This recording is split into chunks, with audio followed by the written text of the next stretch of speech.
नमस्कार, आप सभी प्रशिक्षुओं का Sai college of teachers training ओनामा के इस ऑनलाइन क्लास में स्वागत है। इस वीडियो में हम बात करेंगे बीएड सेकेंड ईयर के पेपर कोड EPC 4 के यूनिट 2 से।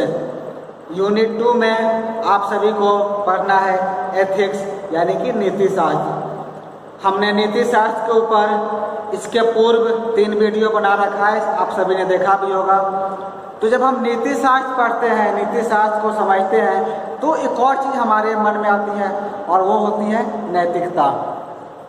नैतिकता और नीति शास्त्र यानी कि ethics and morality, ethics versus morality, नैतिकता बनाम नीति शास्त्र, इन दोनों में क्या अंतर है, इन दोनों के अंतर को हम कैसे समझ सकते हैं। क्योंकि जब आप नीति शास्त्र पढ़ते हैं तो आप सभी के मन में भी ये प्रश्न जरूर जागृत होता होगा कि नीति शास्त्र तो हम समझ लिए, अब नैतिकता बनाम नीति शास्त्र, एथिक्स वर्सेस मोरालिटी को हम डिफाइन कैसे करेंगे। तो उसके अंतर को हम आज के क्लास में इस वीडियो में चर्चा करने वाले हैं और समझने वाले हैं। तो चलिए शुरू करते हैं क्लास को और समझते हैं। आप लोग वीडियो के साथ साथ नोट्स भी बनाते जाइएगा, क्योंकि ये प्रश्न जो है आपके एग्जाम में भी पूछे जाते हैं और आपको होमवर्क में भी ये प्रश्न दिया गया है। इसलिए जो है आप साथ ही साथ नोट्स भी बनाते चले जाएंगे, तो आप सभी के लिए एग्जाम की भी तैयारी हो जाएगी और होमवर्क का भी आंसर आप लिख लीजिएगा। जब हम नैतिकता और नीति शास्त्र की बात करते हैं तो हमें ऐसा प्रतीत होता है, यानी हमें मालूम होता है कि इनमें कोई स्पष्ट अंतर हमें नहीं दिख पाता है। आप देखेंगे एथिक्स एंड मोरलिटी, तो आपको दोनों का उद्देश्य एक ही लगता है कि इनमें तो कोई अंतर है ही नहीं। जो बात हमारा नीति शास्त्र कहता है वही हमारी नैतिकता भी कहती है। हम बोलते हैं हमारा नैतिक अधिकार है, हमें मानव की सेवा करना हमारा अधिकार है, हमें पशुओं की रक्षा करना हमारा नैतिक अधिकार है। तो नीति शास्त्र भी तो यही कहता है कि हमें सबको समान भाव से देखना है, हमें सबकी रक्षा करनी है। तो फिर इन दोनों में अंतर क्या है, इसी पर हम बात करने वाले हैं। इन दोनों का यदि हम गहन अध्ययन करें, यदि हम एनालिसिस करें, तब हमें पता चलता है कि इन दोनों के बीच एक अंतर है। हमें अंतर स्पष्ट कर पाते हैं।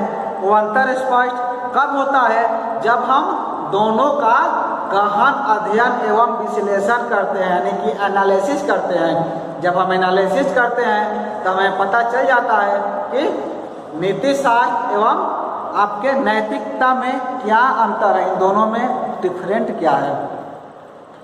लेकिन यह जो अंतर है बहुत ही सूक्ष्म है, यानी कि माइक्रो है जिसे बोल सकते हैं। जो अंतर हमें प्राप्त होता है वह अंतर क्या है, वह अंतर आपका माइक्रो है, सूक्ष्म है, परंतु इसे समझ पाना कठिन नहीं।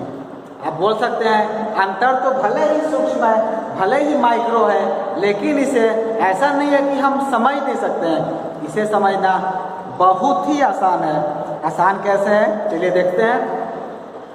अगर कोई व्यक्ति नैतिक है तो इससे यह पता चलता है कि वह सही है या गलत।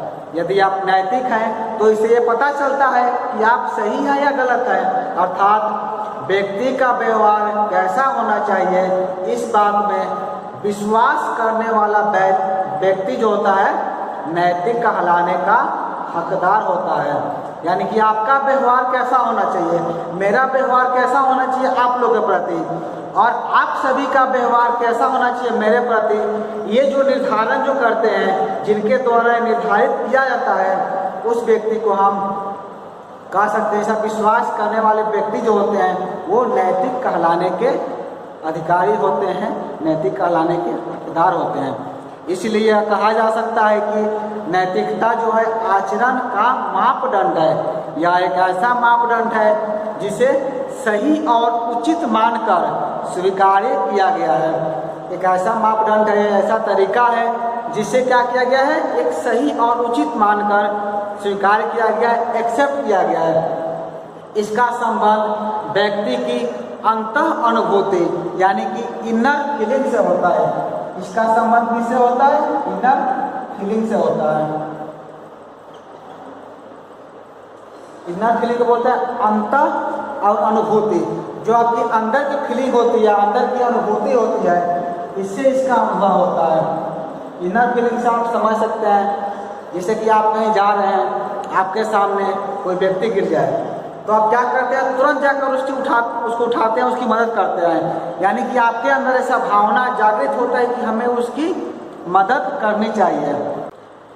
इनर फीलिंग को आप सभी बोल सकते हैं कि यह किसी नियम या सिद्धांत का मोहताज नहीं होता है। यानी कि इनर फीलिंग आप उसे कहते हैं, आप यहाँ पर मॉडलिटी उसे बोल सकते हैं, इसमें कोई भी नियम या सिद्धांत का प्रतिपादन नहीं किया जाता है, इसमें आपके बस अंदर की फीलिंग को तय की जाती है। यहाँ पर हम आपके सामने एक उदाहरण पेश करना चाहेंगे। मान लीजिए कि आप रास्ते पर जा रहे हैं, आप बाइक से जा रहे हैं, तो आप सामने क्या देख रहे हैं कि कोई व्यक्ति जो है एक्सीडेंट करके गिरा हुआ है। सामने सड़क पर खून भी लगा हुआ है, खून भी गिरा हुआ है, व्यक्ति दर्द से कराह रहा है। तो आपकी इनर फीलिंग क्या कहेगी, आपका मोरालिटी क्या कहेगा कि आप रुक करके उसकी मदद करें। जैसे ही आप रोकते हैं उसकी मदद करने के लिए, पता चलता है कि वो व्यक्ति वैसा करने का ढोंग कर रहा था, नाटक कर रहा था, और जैसे ही वो रुकते हैं वैसे ही वो व्यक्ति खड़ा हो जाता है उठ करके, और आपके सामने आपको डरा धमका कर आपसे सारे पैसे आपका भाई को छीन लेता है। तो जिससे क्या होता है, आपकी इनर फीलिंग को कह रही थी उसकी मदद करें, आपने मदद के लिए आया, रुके भी, लेकिन हुआ क्या, इसका वो गलत फायदा उठा लिया है। यहीं पर आपका काम आता है एथिक्स, यानी कि नीति शास्त्र। हमें क्या करना है, नीति शास्त्र ये कहता है कि कुछ आदर्श और नियम ये प्रस्तुत करता है। यानी उस व्यक्ति की हेल्प करनी है तो पहले हमें ये समझना है कि सही में वो उसको चोट लगी है या बस वैसा करने का वो ढोंग कर रहा है। यही आपका एथिक्स है, मॉरलिटी में अंतर है। यही आपके नीति शास्त्र और नैतिक में अंतर है। नैतिकता में क्या होता है, हर काम हम करते हैं, यानी कि हमें वो सब चीज़ करने की छूट दी जाती है। हमारा इनर फीलिंग का आता है, इसमें कोई नियम या कोई सिद्धांत नहीं है, बस हमें जीवों की रक्षा करनी है तो हमें करनी है, ये माना जाता है। लेकिन नीति शास्त्र में क्या होता है, नीति शास्त्र में कुछ आदर्श नियम एवं सिद्धांत प्रस्तुत किए जाते हैं तथा व्यक्ति और समाज से यह उम्मीद की जाती है कि वे इसका पालन करें। इसका अर्थ यह है कि नीति शास्त्र जो है समाज विजयक होता है, यानी कि सोशल ये विक्टर होता है, जिसे आप बोल सकते हैं सोशल विक्टर। ये क्या होता है, समाज विजयक होता है, सोशल विक्टर होता है, जो क्या करता है, कुछ आदर्शों एवं सिद्धांतों के सहारे समाज का नियमन एवं निर्देशन, यानी कि रेगुलेशन एंड डायरेक्शन करने का काम करता है। नीति शास्त्र में क्या होता है, कुछ नियम बना दिए जाते हैं, कुछ सिद्धांत प्रतिपादित किए जाते हैं कि उसी सिद्धांतों का पालन करते हुए हमें अपना काम करना है। हमें इनर फीलिंग देखना ही है, हमें मोरालिटी का ध्यान तो देना ही है, लेकिन साथ ही साथ कुछ नियम एवं सिद्धांत के सहारे हमें काम करना है। जैसे कि हमने एक उदाहरण में समझा कि कोई व्यक्ति वैसा कर रहा है, हमें पहले ये समझना है कि वो सही में उस लायक है या फिर वैसा करने का बस ढोंग कर रहा है। तो दोनों में अंतर यही होता है। यहाँ मुझे एक और उदाहरण याद आ रहा है, आप सभी को पता होगा, कुछ महीने पूर्व अमेजन के जंगलों में आग लगे थे, बहुत सारे जानवर मर गए, नदियों का पानी भी सूख गया, थोड़ा बहुत जो पानी कहीं भी बचा था तो उससे आग बुझाई गई।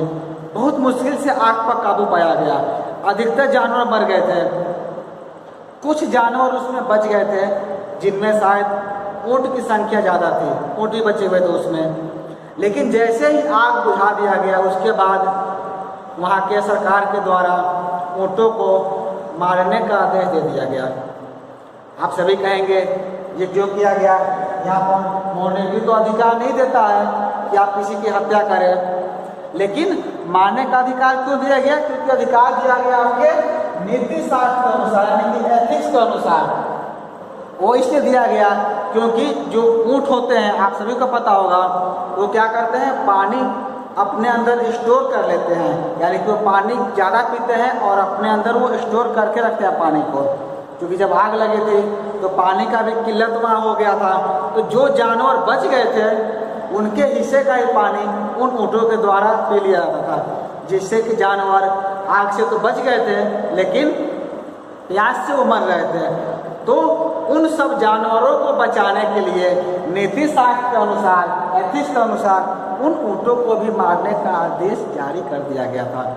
तो यही होता है आपका नीति शास्त्र एवं मॉरलिटी में अंतर, नीति शास्त्र एवं नैतिकता में अंतर। नैतिकता जहाँ जो है व्यक्ति के चारित्रिक पक्ष को दर्शाता है, वही नीति शास्त्र का केंद्र बिंदु सामाजिक व्यवस्था है, जहाँ नैतिकता का वास्तविक परीक्षण होता है। नीति शास्त्र में क्या होता है, पूरे सामाजिक व्यवस्था को दिखाता है, और वहाँ पर मॉरलिटी को, नैतिकता का जो है वास्तविक परीक्षण वहीं पर होता है। तो हमने यहाँ जाना नीति शास्त्र और नैतिकता में अंतर। एक और चीज़ है जो आप सभी के मन में भी उत्पन्न हो रहा होगा कि नीति शास्त्र के लिए कानून का अनुसरण अनिवार्य होता है कि नहीं होता है। क्योंकि जब हम किसी को मारने का आदेश देते हैं तो कानून में लिखा गया है कि आप किसी की हत्या नहीं कर सकते हैं, वो जुर्म है। तो क्या नीति शास्त्र के लिए कानून का अनुसरण अनिवार्य होता है कि नहीं होता है, इसके बारे में हम थोड़ा सा डिस्कस कर लेते हैं, क्योंकि ये भी जरूरी है। इस तरह के प्रश्न भी आपके परीक्षा में पूछ दिए जाते हैं। प्रश्न आपको इस तरह से आएगा कि नीति शास्त्र के लिए कानून का अनुसरण अनिवार्य नहीं होता है, यानी कोई फैसला यदि नीति शास्त्र के अधीन लिया जा रहा है तो उसके लिए किसी भी कानून की आवश्यकता नहीं होती है। तो अनुसरण अनिवार्य नहीं होता है, क्यों नहीं होता है, इसके बारे में आपसे लिखने के लिए कहा दिया था। तो उसके बारे में हम थोड़ा समझते हैं, जानते हैं। क्योंकि कानून और नीति शास्त्र दोनों एक नहीं है। जो कार्य नैतिक आदर्श के अनुकूल हो, यह जरूरी नहीं कि वह कानूनी दृष्टि से भी वैध हो। जैसा कि मैंने एग्जाम्पल बताया, मैंने उदाहरण बताया कि क्या था, जानवरों को मारने का आदेश दे दिया गया जो कि कानूनी रूप से क्या है, वैध नहीं है। आप किसी की हत्या नहीं कर सकते हैं, लेकिन क्या था, वो नैतिक आदर्श के लिए जरूरी था वो, क्योंकि अगर उनको नहीं मारते तो बाकी जानवर की भी प्यास से मृत्यु हो जाती है। इसीलिए कहा गया है कि जो कार्य नैतिक आदर्श के अनुकूल हो, वह जरूरी नहीं कि वह कानूनी दृष्टि से भी वैध हो। किसी व्यक्ति की स्वतंत्रता का हनन करना, ये क्या है, कानूनन अपराध है।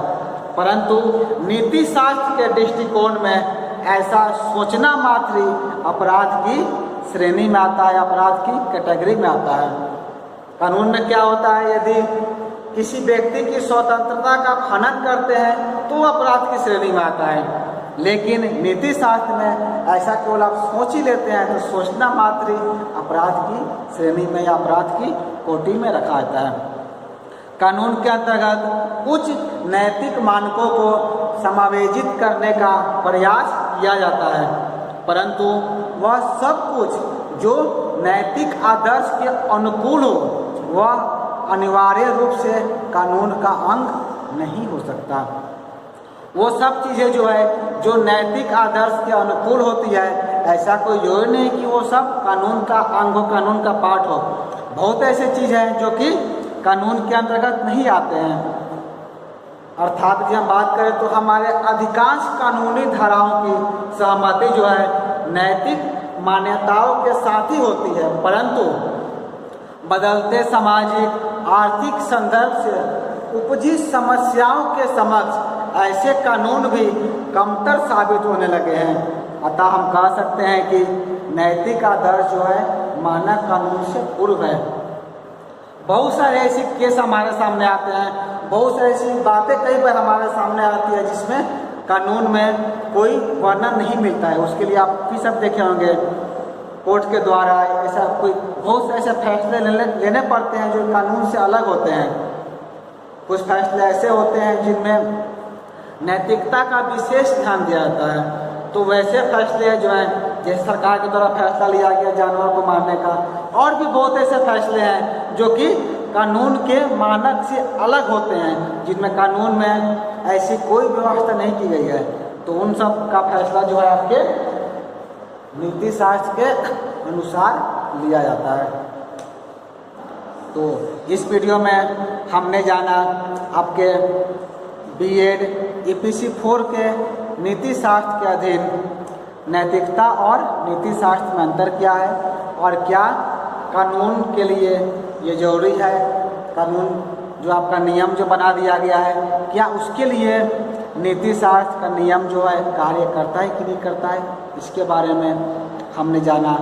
यानी कि नीति शास्त्र के लिए कानून का अनुसरण अनिवार्य होता है नहीं होता है, इसके बारे में हमने इस वीडियो में विस्तार से चर्चा की है। इस वीडियो में इतना ही। हम अगले वीडियो में आपके बीएड सेकेंड ईयर के ईपीसी 4 के अंतर्गत और भी बाकी जो टॉपिक रह गए हैं उसके बारे में एक एक करके वीडियो लेकर आएंगे। इस वीडियो में इतना ही। धन्यवाद।